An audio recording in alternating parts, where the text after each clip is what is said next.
Have you ever thought that itching could have a spiritual meaning? And have you ever wondered if it could be more than just a physical annoyance? What if we told you that itching can hide a deep spiritual meaning that no one has ever told you? A message that your body, mind, and spirit are trying to communicate to you. A secret message that you would do well to listen to so that you can live at peace with yourself and with the world around you. Sounds amazing, right? But in the heart of Japan, in an ancient monastery, a wise monk named Tetsuo has dedicated his life to studying mysteries like this. And in this fascinating Zen story, we will take you on a journey to discover ancient wisdom and a new perspective on itching. You will discover how itching can be a sign of imbalance, an invitation to healing, an opportunity for spiritual growth. And if you stay until the end of the video, you will understand how to discover when itching is a simple physical annoyance and when, on the contrary, it is a spiritual messenger. But before continuing, subscribe to the channel and activate notifications to be informed when we publish new content for your spiritual growth. The morning sun filtered through the leaves of the maples of the Zen monastery of Komyuji, illuminating the wrinkled but serene face of the venerable monk Tetsuo. His disciples, sitting in a semicircle around him, eagerly awaited his words. Tetsuo was known for his enigmatic parables and profound teachings, capable of touching the heart and awakening the mind. That day, however, the topic seemed, only on the surface, unusually banal and earthly, itching. My dear disciples, the monk began with an enigmatic smile. Today, I want to talk to you about a phenomenon that all of us have experienced, but which few have truly understood: itching. A murmur of surprise spread among the disciples. The itching. What could it have to do with spirituality? Master, asked shyly Sakura, a young raven-haired disciple, isn't the itching just a physical annoyance, a symptom of some allergy or irritation? Tetsuo nodded. In many cases, Sakura, you are right, but itching can be much more than just a physical ailment. It can be a messenger, a signal that our body, mind, and spirit send to us to get our attention. A messenger. Taro, an older disciple with a thick white beard, asked curiously, "And what is this messenger telling us?" This, Tetsuo replied, is the question we must ask ourselves every time we feel the itch. What is our body telling us? What is our mind telling us? What is our spirit telling us? Tetsuo scratched his chin thoughtfully, as if searching for the right words. Often, he said, we think of itching as a simple physical discomfort caused by an insect bite, an allergy, or dry skin. And in many cases, this is the truth. But there is another level of meaning, a spiritual meaning, that we often ignore. The disciples listened with growing attention, enraptured by their mentor's words. Itching, Tetsuo continued, can be a sign of imbalance, of disharmony. It can indicate that something is wrong in our life, that there is an area that requires our attention and healing. It can be an invitation to look inside ourselves, to explore our emotions, our thoughts, and our actions. Tetsuo paused, letting his words sink into the minds of his disciples. I remember, he said, a time when a persistent itch tormented me. I couldn't concentrate on meditation, nor find peace in my thoughts. Initially, I thought it was just an allergic reaction to the pollen, but the itching persisted even after taking the medicine. What did you do, Master? Sakura asked with concern and great curiosity. I began to meditate on the itch itself, replied the Master. I observed the sensations, I explored the emotions that came from it. And slowly, I began to understand that the itching was a reflection of a deep anxiety that I had repressed, an anxiety related to an important decision I had to make. And then? Taro asked, what did you do to make this discovery turn into something positive? Once I recognized and addressed that anxiety, the itching went away, Tetsuo replied. I realized that my body was sending me a signal, an invitation to take care of my mind and spirit. Then, as his eyes shone with wisdom and his smile spread peace, he added, the itch, my dears, is a call to action. It is an invitation to take care of ourselves, physically, mentally, and spiritually. It is an invitation to find balance, harmony, and inner peace. The disciples were fascinated. Tetsuo's words had opened their eyes to a new way of seeing itching, a way that went far beyond simple physical discomfort. Thanks to the master's explanations, they realized that throughout their lives, they had often felt itching without a specific physical reason. But Master, Sakura asked, how can we distinguish between a physical itch and a spiritual one? It's not always easy, Sakura, the monk replied, but there are some clues we can look for. A spiritual itch tends to be persistent, unresponsive to physical treatments, and accompanied by other sensations or emotions, such as anxiety, frustration, or restlessness. Tetsuo continued, furthermore, a spiritual itch can manifest itself in specific areas of the body, each of which has a symbolic meaning. For example, an itchy hand can indicate a desire to take action to change something in our life. An itchy foot can suggest a need for grounding, for stability, to find a place in the world where we can feel like ourselves. An itchy head can be a sign of mental confusion or thought overload. The disciples listened intently, taking mental notes. The lesson on itching became more and more interesting. Tetsuo, looking his disciples in the eyes, continued his lesson by telling about a new disciple who had once arrived at the monastery. He was a young man tormented by constant itching in his hands. He had consulted numerous doctors, but none had been able to find a cause or cure.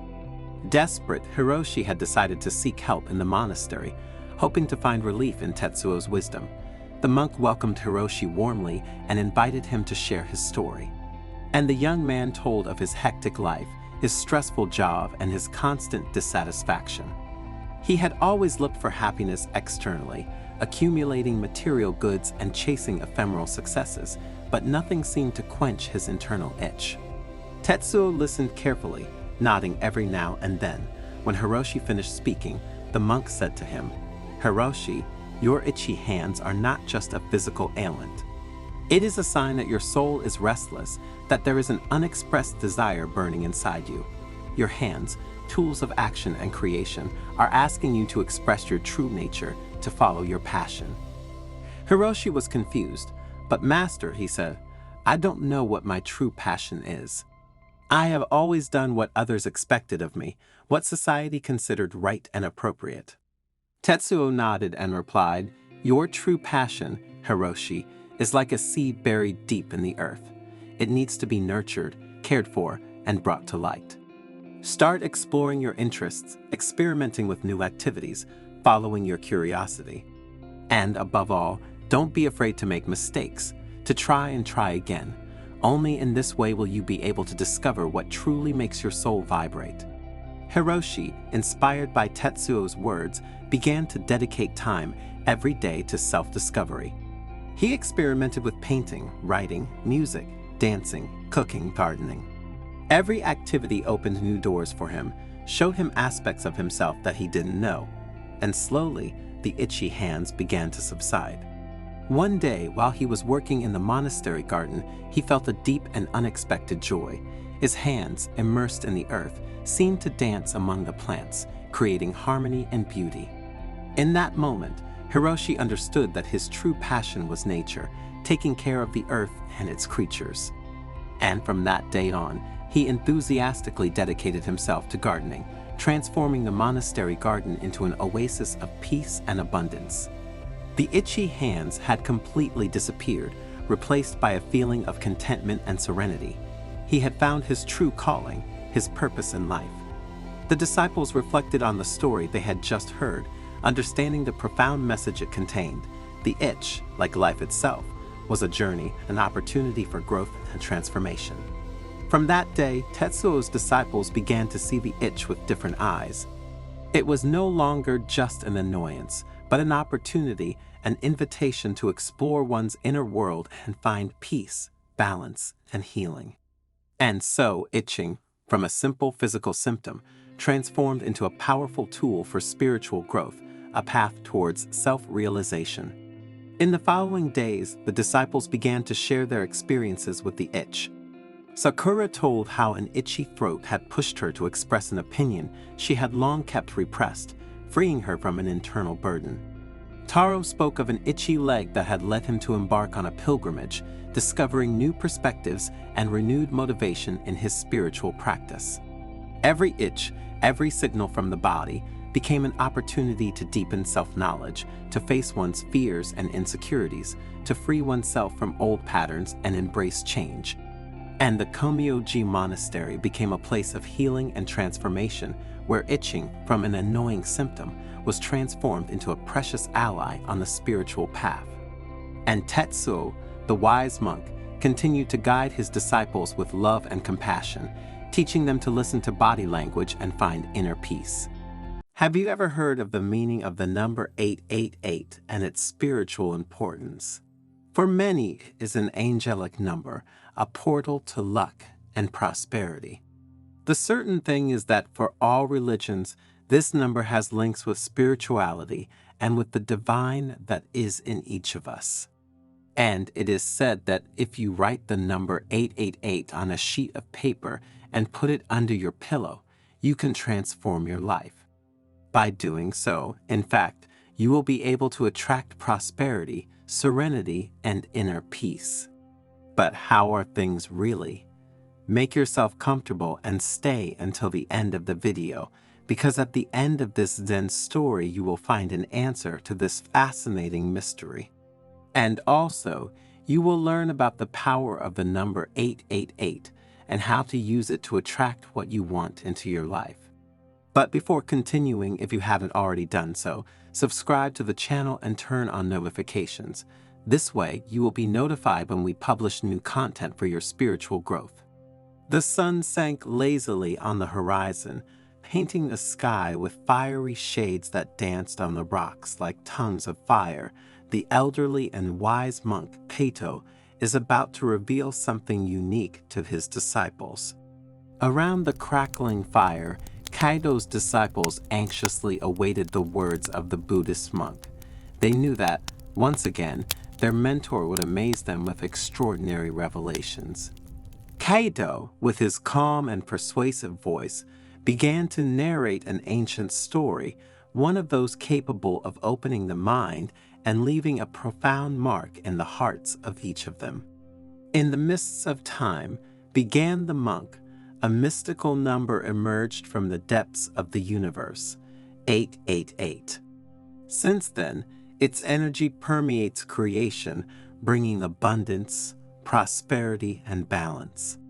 Like a rushing river that fuels life, this number brings with it the promise of a bright future, a future full of joy and fulfillment. The monk bent down, picking up a small sheet of snow-white paper. With precise and delicate gestures, he traced the number 888 in golden ink.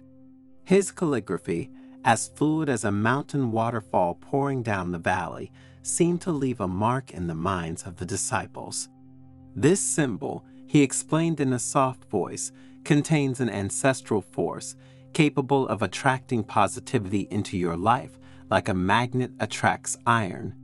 Think of this number as a talisman that brings good luck, a bridge that connects heaven and earth, a portal that will lead you to a world of wonders. The disciples listened in silence, enraptured by the Master's words.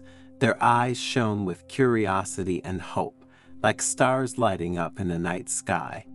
888 is more than just a number, Kato continued, his voice vibrant with wisdom.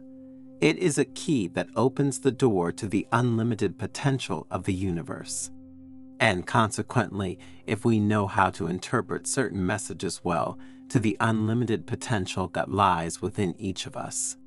Like a magical portal leading to a world of wonders, this number will allow you to access an infinite reserve of energy and wisdom, an inexhaustible source of inspiration and inner strength. One of the younger disciples, eager to know more, asked, "Master Kato, how can this number open the doors of prosperity and inner peace for us?" The monk, looking at everyone with a broad smile, invited them to write the number 888 on a sheet of white paper, using golden or red ink, symbols of prosperity and luck. The sheet then had to be placed under the pillow. Before going to bed, like a hidden treasure waiting to be revealed. While you sleep, Kaito whispered in a firm voice, your mind will open like a flower in the sun, and the energy of 888 will flow through you, purifying your spirit and preparing you to receive new gifts from the universe. It will be like a rain of blessings falling on the thirsty earth. Dreams will transform into prophecies, intuitions into flashes of genius, and synchronicities into invisible guides that will lead you to your highest destiny. The disciples nodded, and with their hearts full of hope and the paper with the number 888 clutched in their hands, they headed towards their rooms. The ritual that Kaito had spoken about had affected them deeply, and they couldn't wait to carry it out with all the trust and faith they were capable of. In the quiet of the night, the disciples retreated to their rooms, lulled by the singing of the nocturnal birds and the rustling of the leaves. The paper with the number 888 rested under their pillows like a precious talisman that emanated a subtle and vibrant energy, and that night a very strange thing happened. Everyone dreamed of something, and the dreams became vivid and colorful, full of symbols and mysterious messages to interpret and use as maps for one's happiness. Upon awakening, the disciples felt transformed, as if a cool breeze had swept away the clouds of their minds. A sense of renewed energy and profound inner peace pervaded their being, like a wave of positivity that enveloped and intoxicated them. Over the next few days, surprising events began to manifest in their lives. New opportunities knocked on their doors, like flowers blooming at dawn. Unexpected encounters illuminated their path, like lighthouses in the night indicating the route. Fortunate coincidences led them towards the realization of their dearest dreams, like shooting stars that grant wishes. The disciples, amazed and happy at these events and this transformation, went to Kaito to thank him and to ask to know more about the number 888. The wise monk, with a benevolent smile, invited them to sit around the fire, which crackled brightly like a beating heart that united them under the same roof. 888 is an angelic number, Kaito explained, his voice vibrant with wisdom. It is a message sent by our spiritual guardians, a precious gift that infuses our lives with hope, love, and protection. Like a lighthouse in the night, this number guides us towards our highest destiny, illuminating the path ahead with its golden light. In Buddhism, the number 8 represents the Eightfold Path, or the path that leads to enlightenment. And the 888 is seen as a symbol of spiritual perfection and awakening, a symbol to be respected, and thanks to which one can find one's path in life. Master Kaito asked the disciple, "Is it true that this number is also important for other religions?" The monk, smiling, replied that in the Christian tradition, the number 888 is associated with Jesus Christ, because in Greek, the name of Jesus has this same numerical value. And for this reason, it is seen as a symbol of redemption, salvation, and eternal life. Kaito told stories of angels and spiritual guides who, through this issue, had offered their help to people in difficulty. He talked about how this number was often present in prophetic dreams, sudden intuitions, and surprising synchronicities, like an invisible thread that weaves the fabric of our destiny. The 888 is a symbol of balance and harmony, continued Kaito. Like a bridge that connects heaven and earth, this number helps us find the right balance between our spiritual aspirations and our material needs. It is an invitation to live a life full of meaning, in which external prosperity is accompanied by internal growth, giving us emotional balance and mental well-being. While the disciples listened with great interest, and their hearts were grateful to their mentor for the wisdom he imparted to them, the monk taught them how to meditate on the number 888. Thinking about this number, my dears, visualize how a golden light flows through your body and purifies your soul. And pay attention to the signs and synchronicities that manifest themselves in your life, recognizing them as messages from the universe that guide you towards your destiny. The disciples, with hearts full of gratitude, from that day continue to constantly practice the ritual of the number 888 and meditate on it. Their life turned into a journey of discovery and joy, where every day was a new chapter in a wonderful story. The numbers danced before their eyes like notes of celestial music that invited them to follow the rhythm of the universe. And their lives, despite the challenges and tests to which they were subjected, continued in the name of trust, faith, and perseverance. Challenges are like stones that help us build the path of our life, Kaido had told him during his lessons. Do not be afraid of falling, because it is only by falling that you learn to get up. The 888 is with you. You just need to open your heart to feel its energy. The most difficult test was for Akiko, a young disciple with a pure heart and a kind soul. A sudden fire destroyed her house, leaving her with nothing. Akiko was disheartened and cried desperately, believing that the universe had abandoned her to her fate. Kaido took her hand and led her to the top of a hill overlooking the valley. The sun was rising, painting the sky in shades of pink and orange. Look, he said, pointing to the breathtaking view. The universe has not abandoned you. It has given you this test to make you emerge like a phoenix from the ashes. Remember that the 888 is with you. Have faith, and your inner strength will guide you despite adversity. Akiko watched the sun rise and felt a new strength rising within her. The monk's words gave her the hope and determination to rebuild her life. With the help of his fellow disciples and the community, he built a new house, more beautiful and more resistant than the previous one. After overcoming various tests and challenges, the disciples felt transformed. They had acquired a new awareness of themselves and their place in the world. One day, Kaito gathered them together again and asked them, "What have you learned from all this?" The disciples, moved and aware, recounted their experiences. They had learned that true wealth is not in material things, but in inner strength, love, and compassion. And that the number 888 is not a magical lucky charm, but a symbol of their unlimited potential. And again, that the key to a happy and fulfilling life is to trust your intuition and live in harmony with yourself and the universe. Master Kaito looked at them with pride and greeted them with these words, "Now you are ready to spread your light in the world. Use your wisdom to help others and to create a better world." Have you ever noticed the lines on the palm of your hand? They are there with you always, and they have a particular meaning. And if these lines, put together, form the letter M, the meaning is even more particular because it takes on a symbolic and spiritual implication. Maybe you've never noticed it because you don't believe in palmistry, yet having the M on the palm of your hand doesn't simply have to do with the theories of those who read palms. But what does it really mean to have the letter M on the palm of your hand?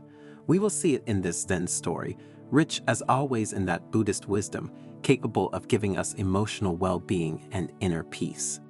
So make yourself comfortable and stay until the end of the video, because what you will hear will leave you speechless, especially if you are among the rare people who can say they have this letter on their hand. But before continuing, if you haven't already done so, subscribe to the channel and activate notifications. This way you will stay updated when we publish new content for your spiritual growth. In a quiet Buddhist temple hidden in a charming Japanese forest, the elderly and wise Buddhist monk Ninsi gathered his disciples in the courtyard. "My children," Ninsi began in a calm, penetrating voice, "have you ever felt as if the universe were whispering to you ancient secrets about your destiny? And have you ever had the impression that your destiny, or at least that we call that, holds something unique and mysterious in store for you?" The disciples, captured by his eloquence, nodded, thinking of the sensations they had been pervaded by over time. Imagine entering a place and feeling your own energy being absorbed, as if the environment were making demands on your life force, he continued. Have you ever felt that shiver down your spine, that subtle sensation that leads you to change course, cancel plans, or follow others? Just like when, at the last moment, something happens that takes you elsewhere from the path you had chosen. The disciples exchanged questioning glances, but Ninsi continued without giving them time to answer or ask questions. His intent was to make them think, but also not to distract them from his words. And then there is that strange and enigmatic symbol marked in your hands, the letter M. Those of you who own it know exactly what I'm talking about. One of the disciples raised his hand timidly. Master, I have the letter M in the palm of my hand, and hearing about it for some time, I have always wondered with anxiety what it meant. Another disciple added, I also have the M on the palm of my hand, and I was told that it would be a sign that we are destined to live less than others. But how are things really? Ninsi smiled, a compassionate smile that seemed to light up the night itself. Well, get ready to decipher the secrets that destiny has in store for you. Welcome to the mystery of the letter M. With seraphic grace, the monk told them the parable of a traveler whose deeds were guided by a star in the shape of an M that illuminated the sky. That star was a light that illuminated his path, and it was as if it also illuminated his very soul, leading him through the mystery that enveloped the world. Imagine, said the old monk, that you are like that traveler, with the letter M engraved in the palm of your hand. It is like having a secret map of the universe, an inner guide that pushes you towards your destination. But this map won't just take you to physical locations. It will lead you towards your true essence, towards your spiritual mission, towards gestures and events that will change your life. The disciples listened with extreme attention, eager to discover more about the meaning of that mysterious letter that fascinated and disturbed all those who carried it in the palm of their hand. Those who carry the letter M on the palm of their hand can manifest incredible inner strength, continued Ninsi. These individuals are often natural leaders, capable of inspiring and influencing those around them. Their energy is magnetic, and they attract others to them like the stars are attracted to the moon. Sometimes they are political leaders or business captains. Other times, simply good people who know how to illuminate the path of those around them. For example, particularly charismatic parents, teachers, doctors. And in the spiritual world, he added, the bearers of the letter M are true custodians of ancient secrets. They are in tune with the higher energies of the universe, capable of discerning hidden truths and guiding others towards the light. The disciples listened with growing amazement, feeling part of something bigger than themselves. Those who had the letter M printed on their hand began to feel good. The others began to feel respect for their companions. However, Ninsi warned, with the power of the letter M also comes great responsibility. You must use your gift with wisdom and compassion, or risk being overwhelmed by the dark forces that lurk in the shadows. As the fireplace crackled gently, Ninsi urged his disciples to cultivate their connection with the letter M, to explore its mysteries with humility and gratitude, and to feel privileged. And remember, the monk said in a solemn tone, that your letter M is unique, as is your path.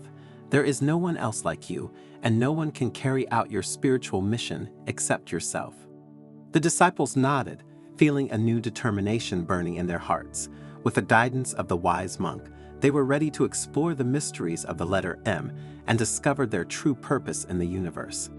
And so, in the tranquil Buddhist temple, the light of knowledge burned brightly as the disciples embraced their destiny with hope and confidence, ready to embark on a journey of discovery and transformation under Ninsi's loving guidance.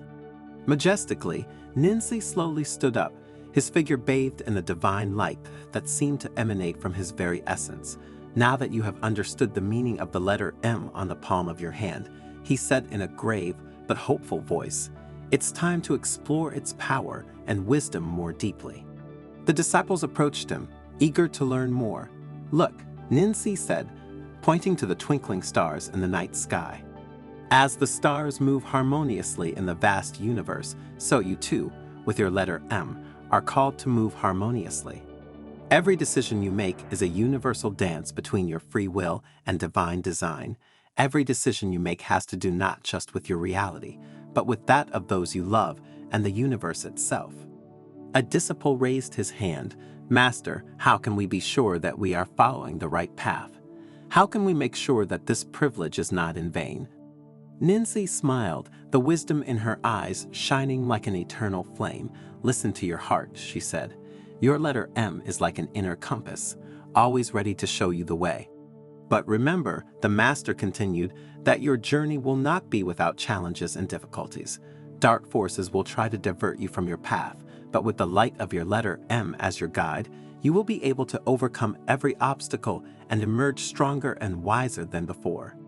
Another disciple raised her hand. Master, what if we don't have the letter M in the palm of our hand? Ninsi paused for a moment, contemplating the question with deep thought. Even if you don't physically possess the letter M, you can still access its wisdom and power, he finally replied. True strength lies within you, regardless of external physical characteristics. Find your center, listen to your inner voice, and you will be guided towards your spiritual realization. The disciples looked at each other with a new sense of understanding and acceptance. The old monk's words were making them reflect, opening a world of emotions in their hearts and minds.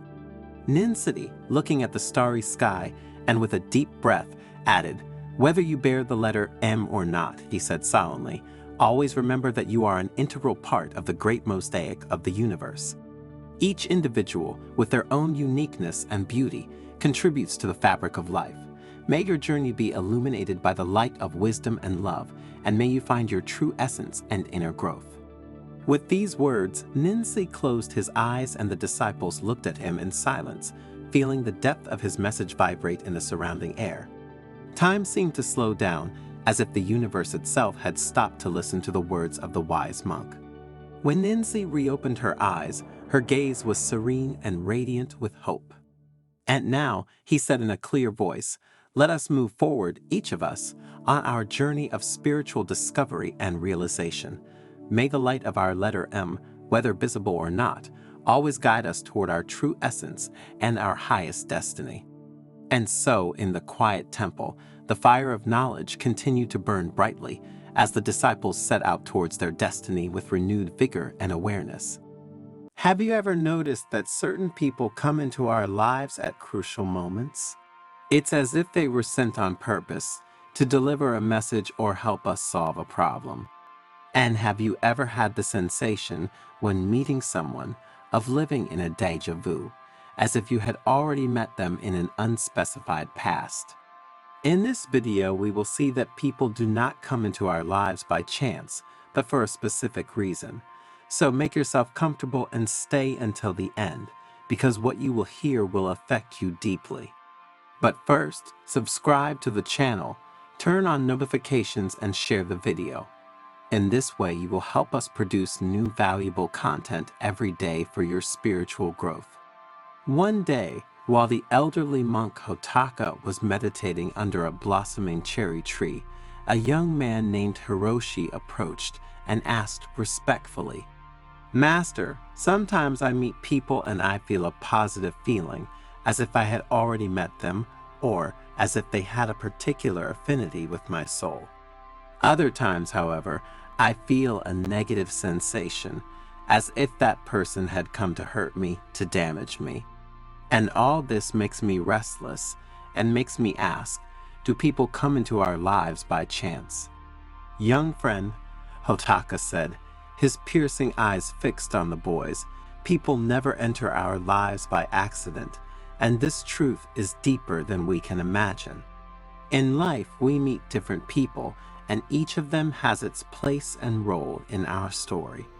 Some come and go, others stay and accompany us through different periods of life. Hotaka slowly stood up and pointed to the blue sky above them. Look at the birds, young friend. They do not fly by chance. They are carried by the currents of the air, just as we are carried by the invisible forces of existence. Hiroshi contemplated the birds flying across the sky, trying to grasp the depth of the wise master's words. Imagine your life as a garden, Hotaka added. Every person who crosses your path is like a seed planted by destiny. Some grow like colorful flowers that last a season, others like mighty trees that endure over the years, but each brings with it the promise of new growth.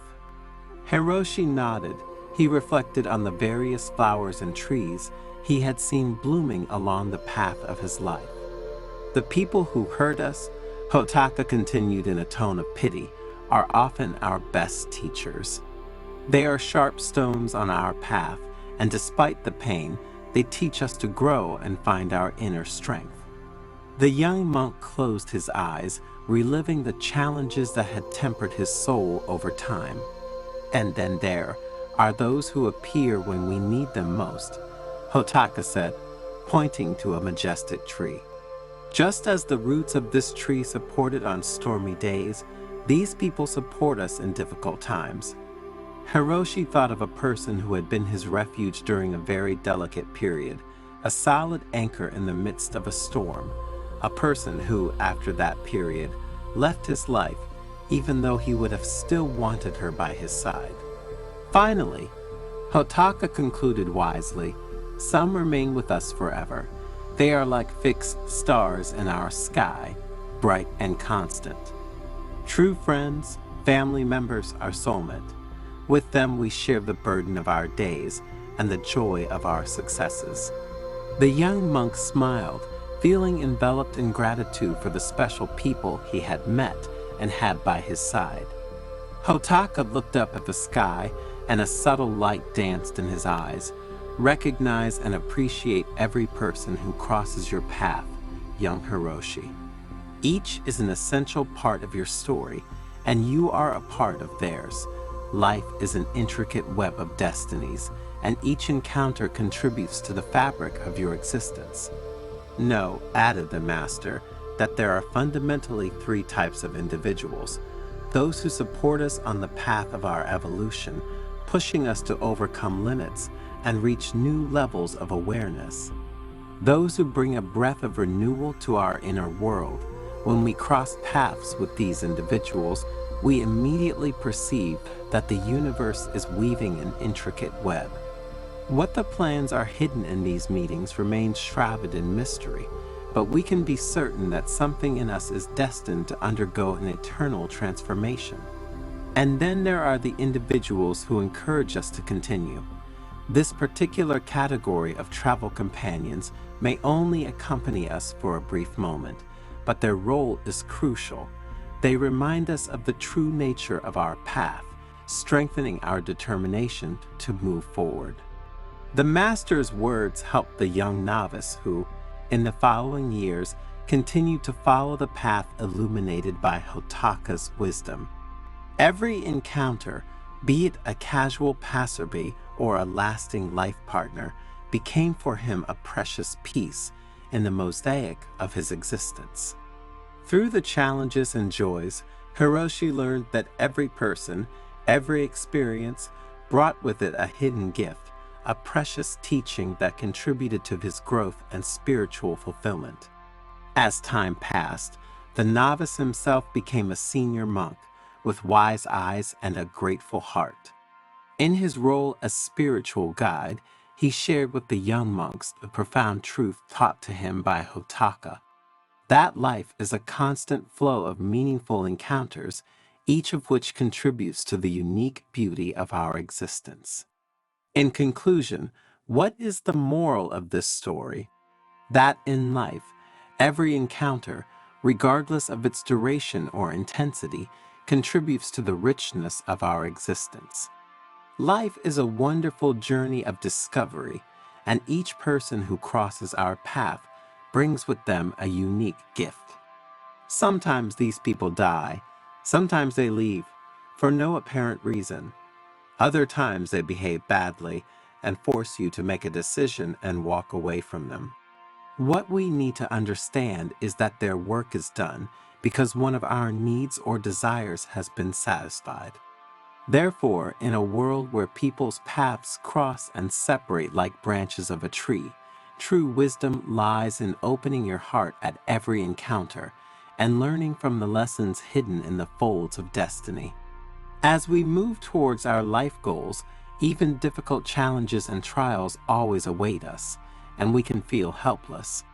But it is precisely in these moments that the universe sends us people who give us the courage to face these challenges and overcome the obstacles.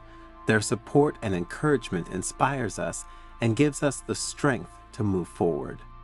In the dance of life, Hotaka told the young novice, every encounter is a musical note. Listen carefully to the melody that is revealed through the people who crossed your path. Find beauty in the harmony of human connections. Remember, whether it is a love or a special friendship or, even, an acquaintance who touches our path, an encounter can change us forever. Have you ever heard of the custom of putting coarse salt in the corners of the house?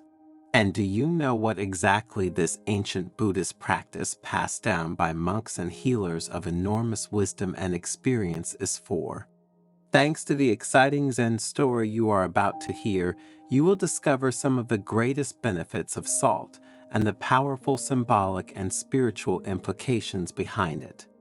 So, stay until the end and don't miss even a minute of this precious video, because the information you will receive will help you in your search for inner peace. But before continuing, subscribe to the channel and turn on notifications. This way you will be informed when we publish new content for your spiritual growth. In a quiet Buddhist monastery hidden in the Japanese mountains, the wise old monk Hiroshi told his devoted disciples stories of profound wisdom. Dear disciples, there is an ancient practice that may appear simple, but which has deep roots in Buddhist wisdom and important symbolic and spiritual implications. The monk continued, putting coarse salt in the corners of your house may seem like a trivial gesture, but you have to watch what happens when you do it. It's like sowing the seed of change and watching how it flourishes. A young monk raised an eyebrow skeptically. I used to doubt this practice, he admitted, but now I wonder what would happen if I did it. You should know that salt has been valued throughout the centuries, considered more than just a spice. It was traded like gold, and many believed it possessed magical properties. But why put salt in the corners of the house? Asked another young nun. Because salt isn't just about making food taste better, Hiroshi replied. It has a much deeper history.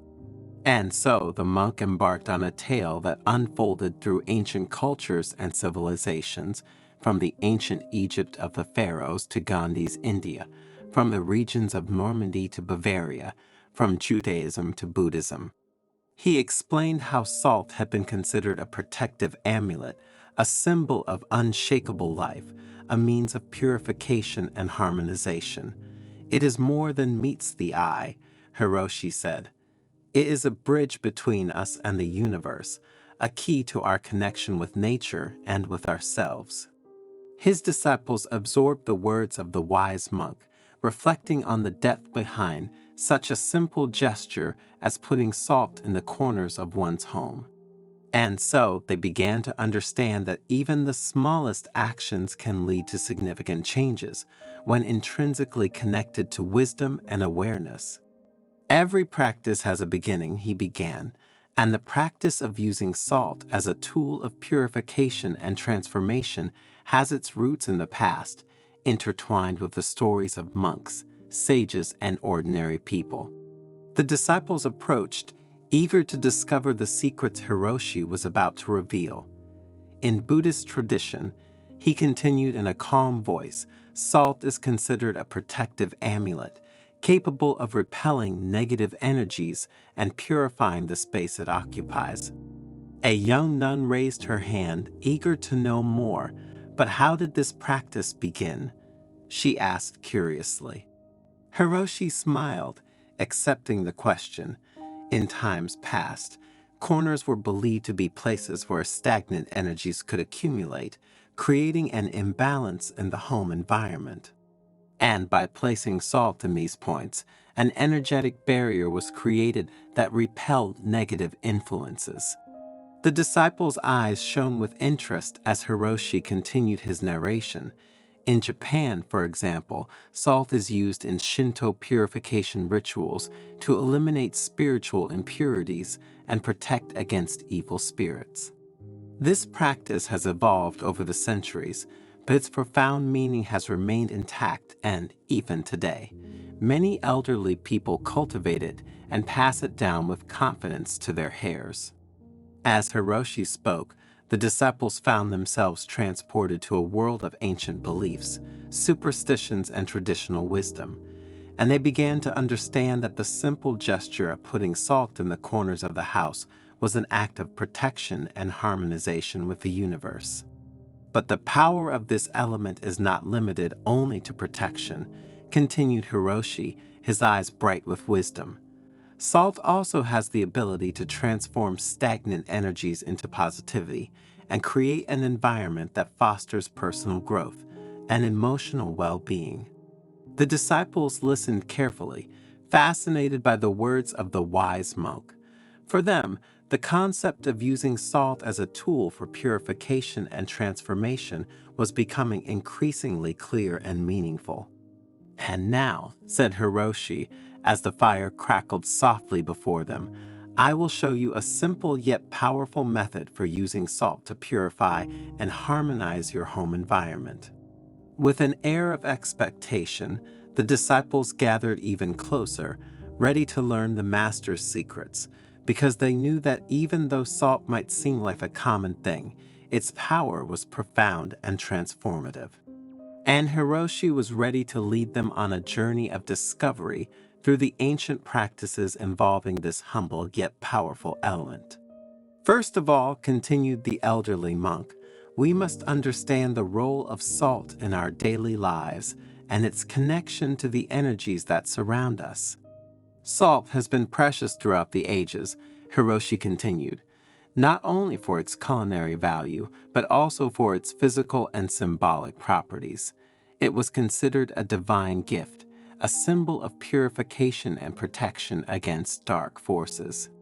As he spoke, he showcased a variety of salts collected from around the world, from raw sea salt to pink Himalayan salt crystals.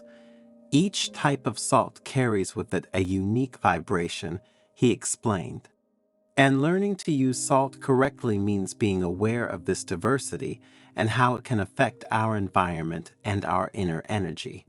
The disciples contemplated the various types of salt with curiosity, aware of their potential significance beyond the simple flavor they added to meals. "But how can we fully harness the power of salt in our lives?" asked one of the monks, eager to apply what he was learning. "You asked an important question," Hiroshi replied with a smile. "The key is in intention and mindful practice. I will show you a method you can use to purify and protect your home environment."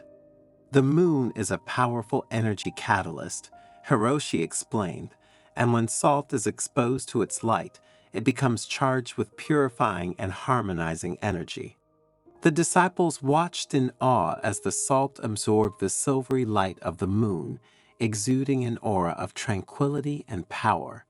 "This salt," said Hiroshi, "can be used to create a circle of protection around your home or to purify interior spaces." With an elegant gesture, he took a pinch of salt from the bowl and scattered it around the perimeter of the monastery courtyard, tracing an invisible circle of protection. "This circle," he explained, "will create an energetic barrier that will repel negative influences and promote peace and harmony within these boundaries." The disciples watched reverently as Hiroshi completed the circle of salt, feeling the presence of a protective energy surrounding the monastery. It was as if the place itself had been enveloped in a loving and powerful embrace. But the power of salt is not just limited to external protection, Hiroshi continued. It can also be used to purify and harmonize internal spaces, creating an environment that promotes spiritual growth and well-being. With this, he led the disciples inside the monastery, where he guided them through a series of practices involving salt to purify and harmonize the internal spaces.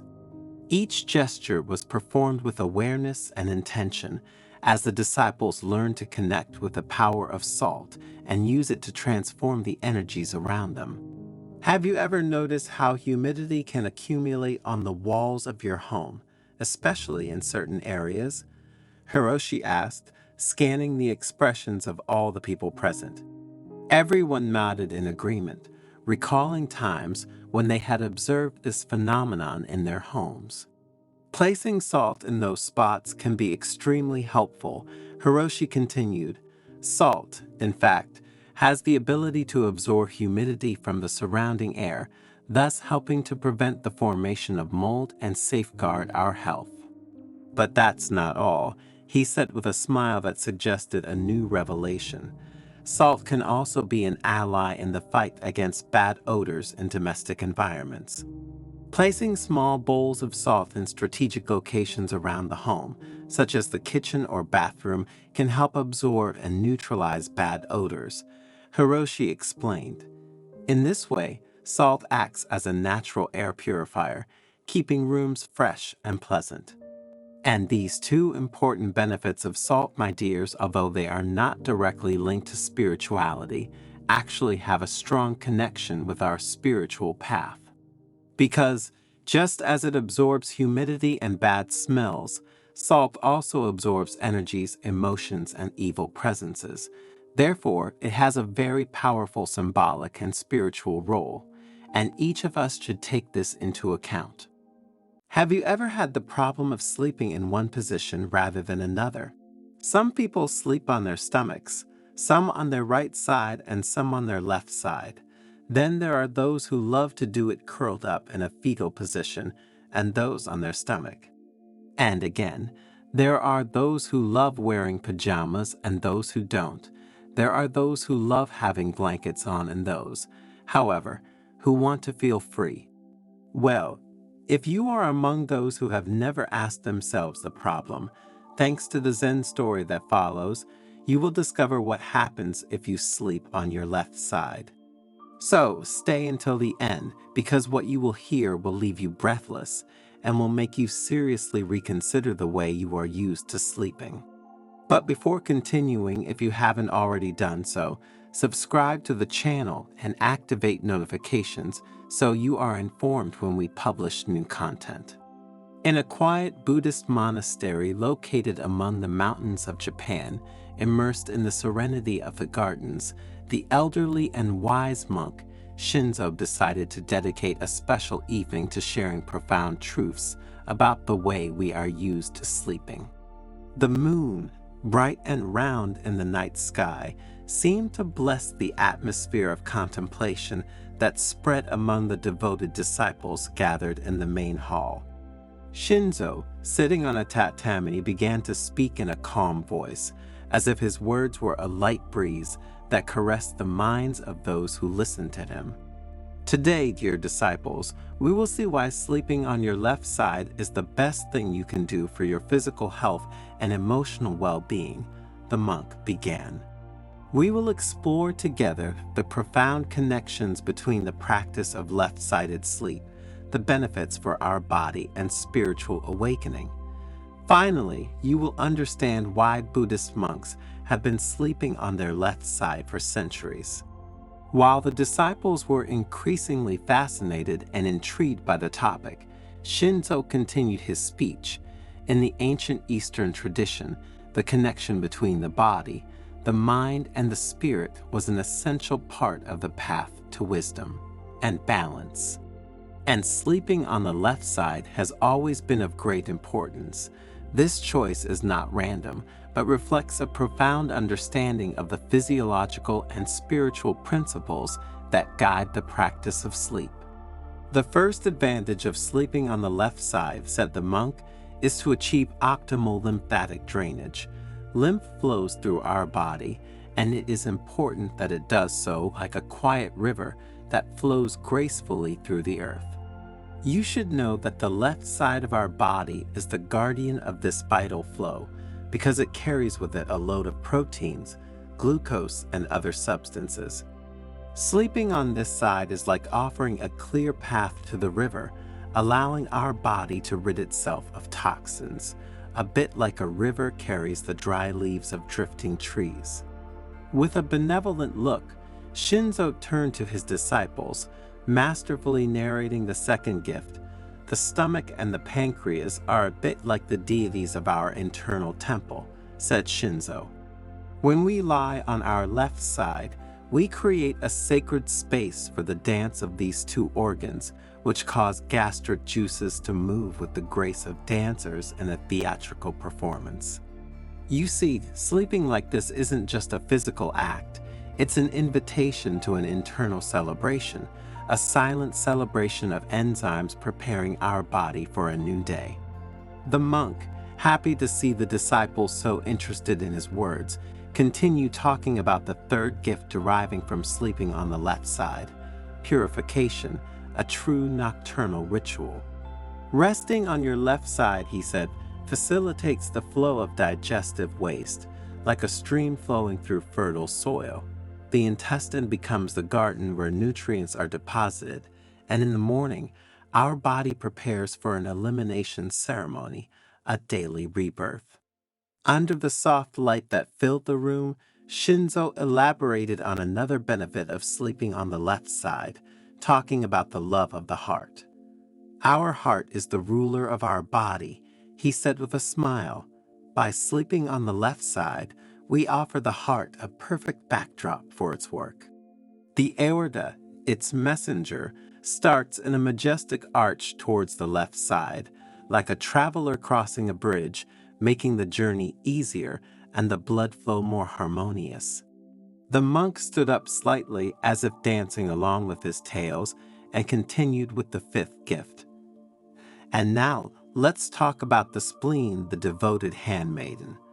This hidden organ, guardian of our life force, finds peace when we lie on our left side. Bodily fluids become messengers of this peace, making their way to the spleen like pilgrims arriving at a secret sanctuary, nourishing and invigorating. And how have you slept until today? Write it in the comments and let's discuss the topic. In the meantime, if you're enjoying the video, leave a like and share it. You will help us produce new content every day for your spiritual growth. With a deep gaze, Shinzo introduced the sixth gift with a touch of poetry. Like nature following the course of the river, sleeping on the left side is an act of connection with gravity, the silent master who guides our journey night. The force of gravity becomes the guardian of the pathways of our lymphatic drainage, a silent companion that accompanies our body through its purification ritual. In resting on the left side, the master continued, we also find balance between body and mind. Sleeping on the left side is not just an act of comfort for the internal organs and for our body in general. Ancient Oriental wisdom teaches us that this way of resting enriches our health and our connection with the internal and external world. It is a true hint to life, which reveals itself in the dreams and quiet of the left side. Sleeping in this way then is not just a rest for the body, but an opportunity for inner awakening and spiritual awakening. While the world lies in deep sleep, we, as practitioners of left-sided conscious sleep, we immerse ourselves in the depths of being. It is a sacred moment in which the mind frees itself from the chains of everyday thought, opening subtle doors to universal awareness. Shinzo, still smiling at his disciples, explained the concept of the balance between yin and yang in sleep. The left side, in its more yin nature, envelops us like an embrace of the night. The quiet that arises from this practice is a gift, an offering to our inner essence. Through concrete examples, Shinzo told of nights in which the monks, immersed in the practice of conscious sleep on the left side, felt the energy flow like a calm river crossing their being. The vital energies, in harmony with nature, dance while the body rests, creating a harmony that resonates in the entire monastery. The benefits of this practice, therefore, go far beyond the physical aspect, involving the spiritual one. Delving deeper into the analysis of the physical benefits, Shinzo told of elderly monks who, by embracing this practice, had experienced greater flexibility and strength in their meditation practice. Sleeping on the left side thus becomes a perfect complement to the search for enlightenment, preparing the ground for the mind and body. The monk, between one story and another, underlined the importance of bringing this awareness into everyday life, making it a healthy habit to never give up. It is not only in the quiet of the monastery that we can cultivate this practice, he underlined. Let us bring it with us into our homes, honoring our body as a temple in which the sacredness of the night resides. Shinzo, focusing on the sounds of the cicadas and the river that could be heard around the monastery, added, nature itself teaches us the importance of aligning our sleep with the flow of the world. The left side, like a leaf cradled by the wind, connects us to this eternal dance. As his disciples listened with great interest, Shinzo shared other important benefits of sleeping on the left side. Sleeping on this side, he said, facilitates breathing, creating a harmonious synergy between the flow of air and the beating of the heart. When you lie on your left side, your trachea and esophagus take on a more natural and straight position relative to your spine. This alignment facilitates the passage of air through the trachea and towards the lungs, facilitating freer breathing. Additionally, the diaphragm, the main muscle involved in breathing, is located under the lungs. Sleeping on your left side allows your diaphragm to move more freely, promoting deep, smooth breathing. And the location of the heart on the left side of the chest is another key element. Sleeping on this side, in fact, reduces pressure on the heart and allows better blood circulation. Sleeping on your left side can help prevent acid reflux as well. With this position, the stomach sits lower than the esophagus, reducing the risk of gastric juices backing up into the esophagus. And then, added Shinzo, sleeping like this offers natural support to the spine, maintaining optimal alignment for a tension-free awakening. Have you ever noticed, asked the monk, that the spine has a natural S-shaped curvature? When lying on your left side, this position better reflects the natural anatomical curvature of your spine, minimizing stress on your discs and joints. Remember, said the monk, that sleeping on your left side is not only a way to make your body rest better, but becomes a path to awareness and spiritual growth. Just as Buddhist monks, being aware of the interconnection between body and mind, have always adopted the left side as the privileged position for sleep, you too should get used to doing so. This way, both your body and your mind will feel better. Have you ever heard of the enormous power of laurel for our physical and mental health? Do you have any idea of how, if used as we will see in this video, laurel can have a positive influence on many diseases and on your emotional balance? In this video, thanks to a Zen story full of Buddhist wisdom, you will discover that if you put a bay leaf under your feet, you will no longer need medicines and you will live more peacefully. So, make yourself comfortable and stay until the end of the video. In this way, you will discover how such a simple ritual can radically change your life. By practicing it, in fact, you will be able to awaken your vital energy, relieve pain, and find inner peace. But before you see all this, if you are new to the channel, subscribe and turn on notifications to be notified when we publish new content for your spiritual growth.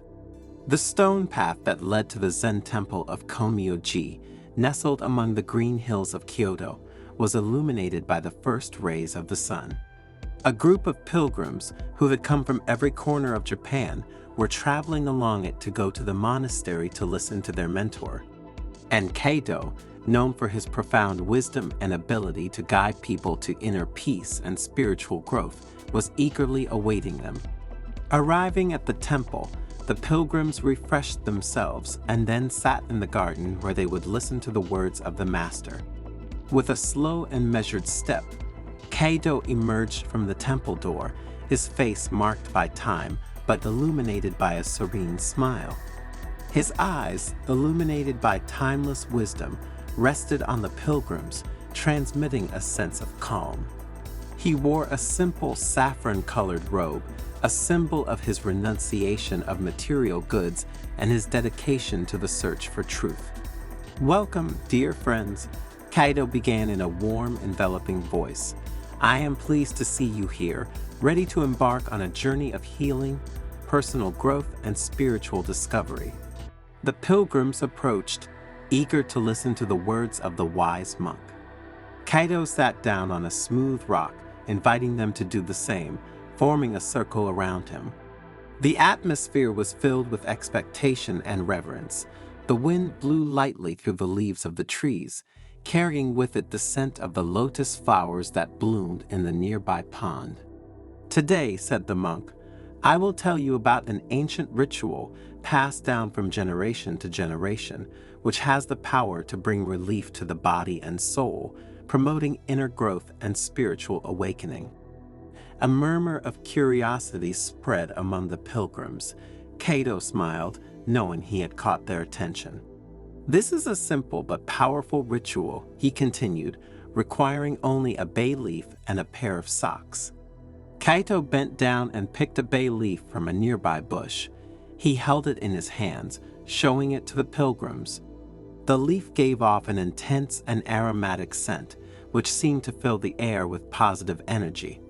The monk explained that the laurel was venerated by the ancient Greeks and Romans, who considered it a symbol of victory, wisdom, and divine protection. Its leaves were used to create crowns for victorious athletes, to adorn statues of the gods, and to prepare healing infusions and ointments. "Placing a bay leaf under your feet, in contact with the skin thanks to socks," said Kaido, "is a simple but effective way to take advantage of its benefits and embark on a spiritual journey towards mental well-being and emotional balance." The pilgrims listened attentively as Kaido listed the 7 main benefits of this ritual, deepening each point with examples and detailed explanations. "Laurel, placed in contact with the feet, relieves physical and mental pain," said the monk, speaking of the first important benefit of this ritual. "The eugenol present in laurel acts as a powerful natural anti-inflammatory, relieving joint, muscle, and rheumatic pain. Furthermore, contact with the earth through the bay leaf helps to release accumulated tensions, promoting relaxation and stress reduction. Think, my dears, that this simple gesture can bring relief not only to the body, but also to the mind, helping us to let go of worries and find inner peace." The second benefit Kaido talked about is related to the reduction of inflammation and healing processes. The anti-inflammatory properties of bay leaf, in fact, help reduce chronic inflammation, which is the basis of many diseases. This ritual promotes healing of the body and mind, stimulating the immune system and promoting general well-being. Laurel acts as a natural balm, soothing wounds and speeding up the healing process. Laurel, Kaido continued, improves circulation and vital energy. It stimulates blood circulation, promoting tissue oxygenation and the removal of toxins. And this improves vital energy, vitality, and physical resistance. Additionally, laurel is associated with the heart chakra, the energy center of love and compassion, and its use can help open and balance this chakra, promoting feelings of love, gratitude, and connection with others. While the pilgrims listened with great interest to their mentor's words, Kaido introduced another important aspect. Laurel, he said, relaxes the muscles and the mind. Its aroma, in fact, has a relaxing effect on the muscles, relieving tension and contractures. Furthermore, the ritual itself, with its simplicity and contact with nature, promotes mental relaxation, helping to let go of negative thoughts and find inner peace. Imagine walking barefoot on a green lawn, feeling the cool grass under your feet and the warm sun on your face. This is the kind of feeling that the laurel ritual can evoke, bringing us into a state of calm and serenity. Still on the subject of calm, the monk underlined how laurel had the power to calm the mind and promote meditation. Laurel has calming and relaxing properties, which help reduce stress, anxiety, and anger, he said. This ritual creates an environment conducive to meditation, allowing you to reach a state of calm and awareness. Laurel is also associated with the third eye, the energy center of intuition and inner vision, and its use can help develop these abilities, opening us to new perspectives and insights. Another great benefit of putting laurel under your feet is that it promotes sleep and lucid dreaming, Cato continued. The aroma of laurel promotes relaxation and induces sleep, improving the quality of night's rest. Additionally, some people have reported experiencing more vivid and meaningful dreams after practicing this ritual. According to the Zen tradition, dreams can be a source of insights and spiritual messages, helping us to better understand ourselves and our life path. But this ritual also has powerful spiritual implications. In fact, it purifies energy and promotes spiritual growth. Laurel is considered a purifying plant, capable of absorbing negative energies and rebalancing the body's energy field, added Cato.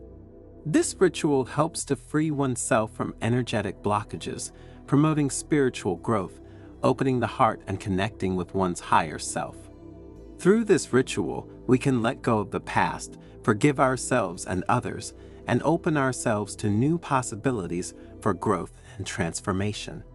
One of the pilgrims, named Hiroshi, raised his hand and asked, "Master Cato, how can such a simple gesture have such a profound impact on our lives?"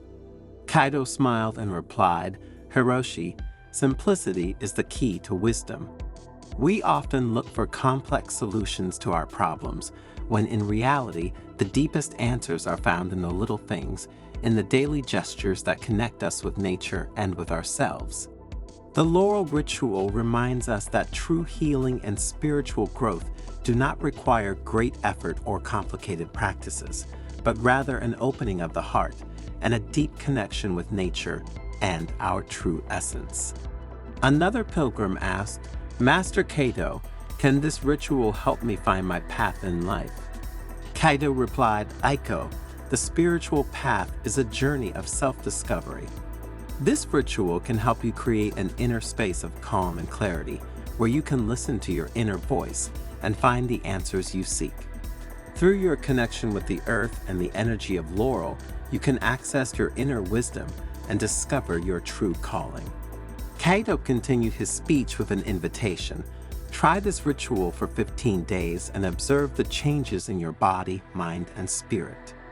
Be open to experience without expectations, and let the wisdom of the laurel guide you to a healthier, happier, and more conscious life. And remember that personal growth is an ongoing process, and every step we take toward our true nature is a step toward happiness and fulfillment. The pilgrims thanked Cato for his teachings and took their leave, taking with them a bay leaf and renewed spiritual motivation. The sun, now high in the sky, illuminated their path as they walked away from the temple, ready to embark on a new chapter in their lives, full of personal growth, wisdom, and inner peace. The laurel ritual had ignited in them a spark of hope and faith in the power of nature and their own ability to heal. As the pilgrims dispersed along the mountain paths, Cato remained seated on the rock, observing them with a benevolent gaze. He knew that their journey had only just begun, and that the laurel ritual was only a small step towards realizing their full potential. But he had faith that, with patience and perseverance, they would reach their goal. And you, are you ready to embark on this journey? If the answer is yes, we invite you to try the laurel ritual for 15 days. Place a bay leaf under your feet, in contact with your skin thanks to your socks, before going to sleep. Let the laurel energy permeate you as you sleep, and observe the changes that occur in your body, mind, and spirit. Now, as promised, here is the secret that can change your life. The true magic of the laurel ritual lies not only in the leaf itself, but in the intention you put into practicing it. If you approach this ritual with an open heart and a receptive mind, you will be able to access its full transformative power. So, take a bay leaf, place it under your feet, and let its wisdom guide you. Trust the process and be open to the infinite possibilities that life offers you. Your journey to inner peace, personal growth, and spiritual awakening has just begun.